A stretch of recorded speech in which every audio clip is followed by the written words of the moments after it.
Сәлем достар, бүгін біз өздеріңізбен бірге халқымыздың тарихынан сыр шертетін ел мұражайларына саяхатымызды бастаймыз. Алғашқы аялдамамыз Қазақстан Республикасы тұңғыш президентінің музейі.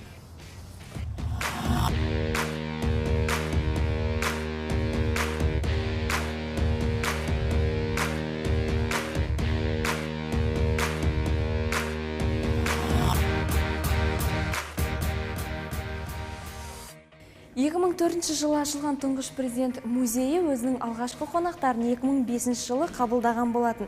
Ең басында бұл ғимарат елбасының резиденциясы ретінде салынды. Дәл осы жерде 1997-2004 жылдар аралығында мемлекет басшысы Нұрсұлтан Әбішұлы Назарбаев өз қызметін атқарған болатын. Енді бүгін музейге айналған бұл ғимараттың ішінде 13 экспозициялық зал бар. Онда 120 мыңнан астам музей бірліктері сақталған. Оған елбасының жеке құжаттары, оған тарту етілген кәде сыйлықтар, екі жақты келісім шарттар мен кітапхана қоры кіреді. Енді оны өз көзімізбен көріп аралап қайтайық.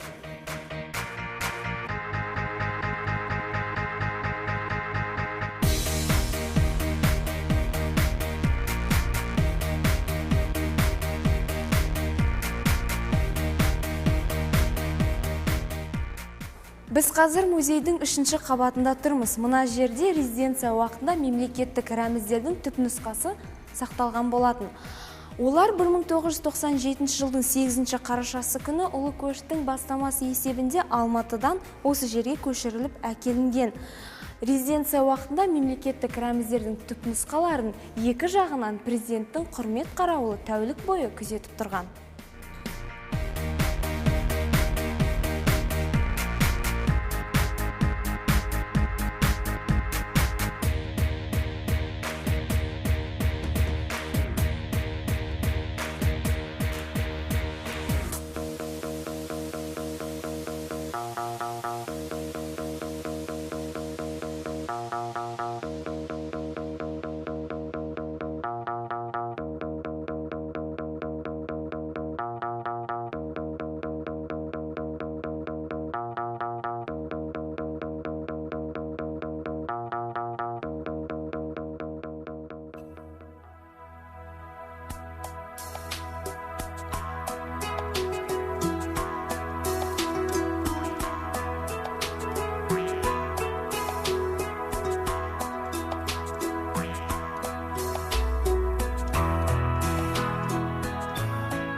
Атамекен залында Нұрсұлтан Әбішұлы Назарбаевтың өмір жолы туралы толық мағлұматтар беріледі.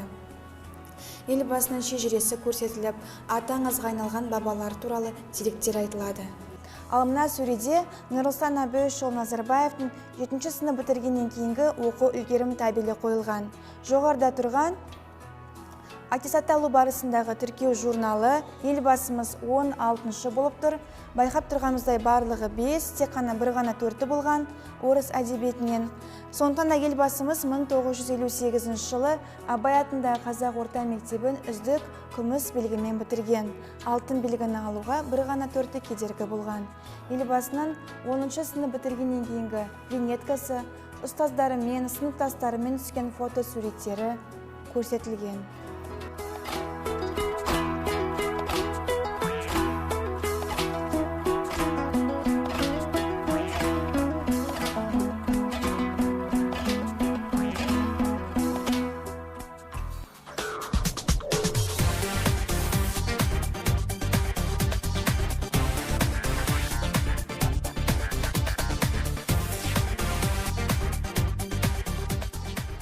Бұл елбасының 1997-2004 жылдар аралығында 7 жыл бойы еңбек атқарған жұмыс кабинеті. Қазақстан Республикасының ең жоғарғы лауазым иесінің ресми айырым белгісі байрақ тұғырға бекітілген. Екінші ресми айырым белгісі омырау алқасы. Онан кейінгі тұрған Қазақстан Республикасындағы ең жоғарғы мемлекеттік награда алтын қыран ордені. Елбасының жұмыс үстелі, үстел үстінде әр күнгі жұмыс графиктері, күнделігі, қаламы қойылған.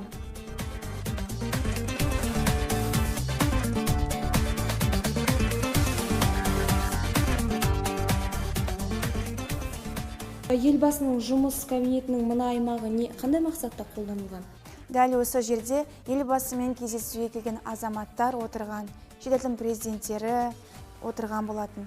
Еліміздің басшысы Нұрсұлтан Әбішұлы Назарбаев дәл осы картаға қарап, еліміздің табиғи байлығын көрсеткен. Айталық, еліміздің мұнайлы аймақтары, газ қорлары, стратегиялық маңызы бар уран, алтын кендері, көмір шахталары және алмаз бір ғана жерде Көкшетау өңірінің маңында бар. Яғни шетелдік қонақтар осы картаға қарап Қазақстанның табиғи байлықтарымен таныса алатын болған, Иә. Ал мынау музейдің алтын залы. Бұл жерде кезінде Қазақстан мен шетел делегациялары арасында жоғары дәрежедегі келіссөздер өткізілген. Ал дәл осы стол басында еліміздің сыртқы саясатына қатысты маңызды құжаттардың барлығына қол қойылған болатын. Экспозициялық зал Қазақстан мен дүниежүзілік қауымдастық деп аталады. Бұл жерден біз шетел делегаттары тарту еткен кәдесыйларды көре аламыз. Мысалы, мына сөреге Қытай ұлттық мұнай-газ корпорациясы тарту еткен декоративті фарфор құмырасы қойылған.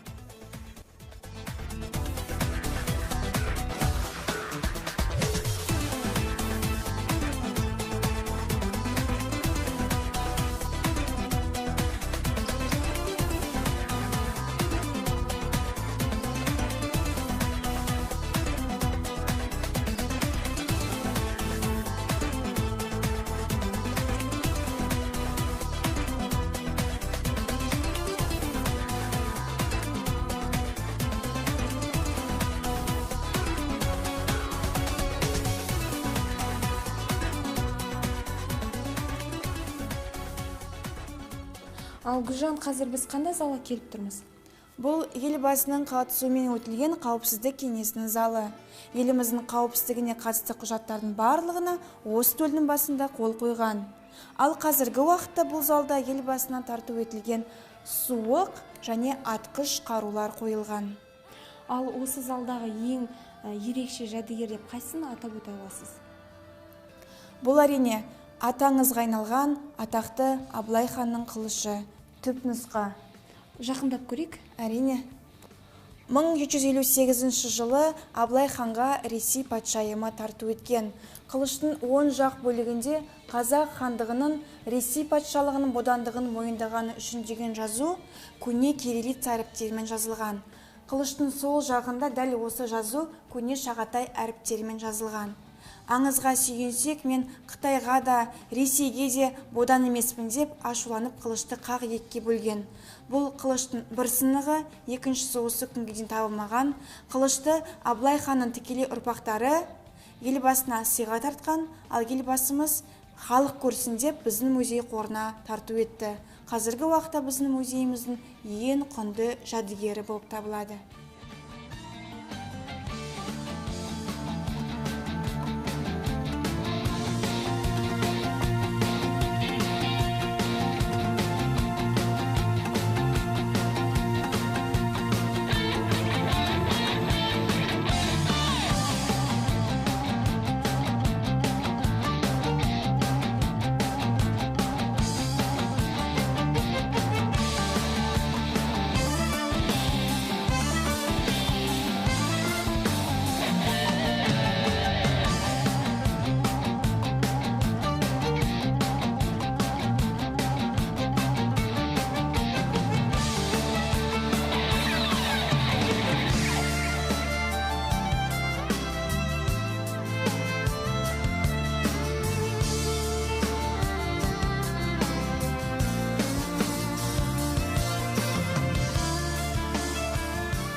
Музейдің ең әсем, ең маңызды бөліктерінің бірі бұл күмбезді зал. Ол еліміздің біртұтастығы мен бірлігінің нышаны шаңырақ пішінінде жасалған. Дәл осы залда 1997 жылдың 10 желтоқсаны күні мемлекет басшысы Нұрсұлтан Әбішұлы Назарбаев Ақмоланы жаңа Астана ретінде жария еткен болатын. Қазіргі уақытта елордамыздың 15 жылдығына арналған фотосуреттер көрмесі бұл жерде өтіп жатыр.